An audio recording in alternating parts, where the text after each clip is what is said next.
Welcome back to Logical Republican. Hope you've been doing well. Guess where I am? Yep.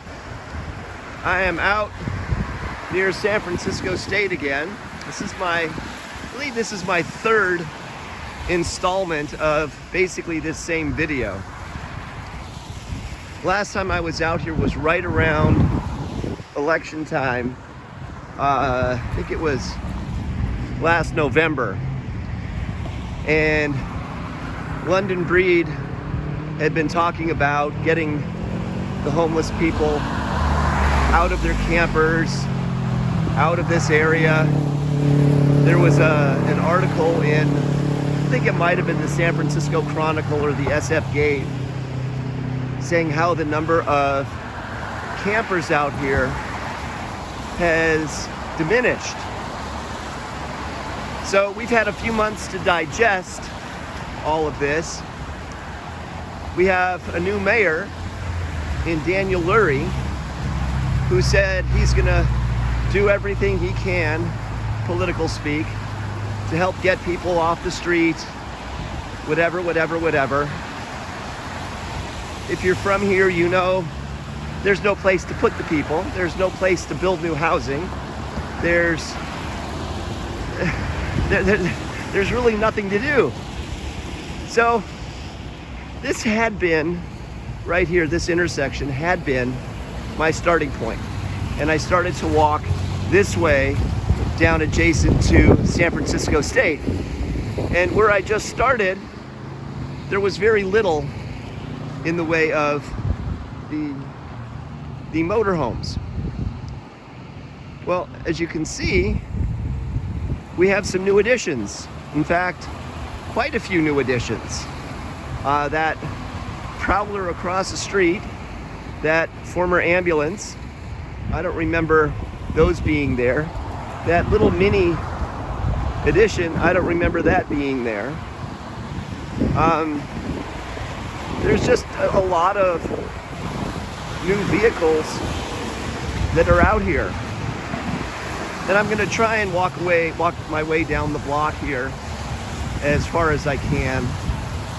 It's a bit chilly, as it so often is out here. And I kind of underdressed. But, you know, again, we get back to the invisible homeless of San Francisco.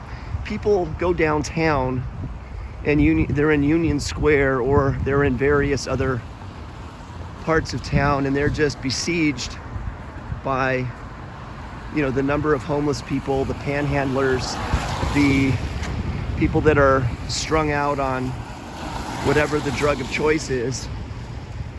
And then there are certain areas of the city that are kind of designated areas where people can park and live in their vehicles without any harassment from the city.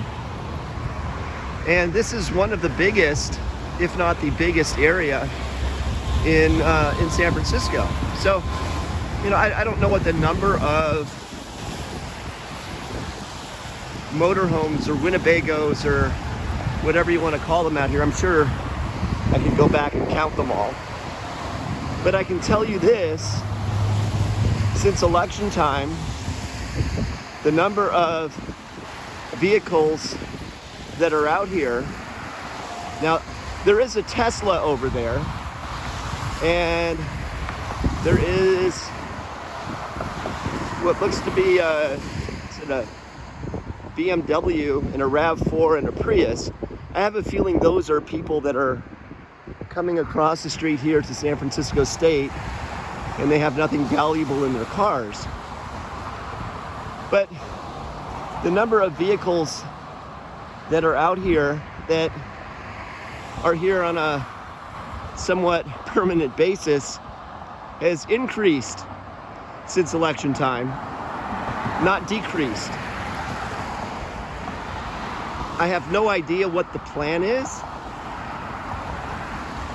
I mean, clearly these two vehicles up here on my right, one of them is on cinder blocks, and the other looks like it has a leaking roof.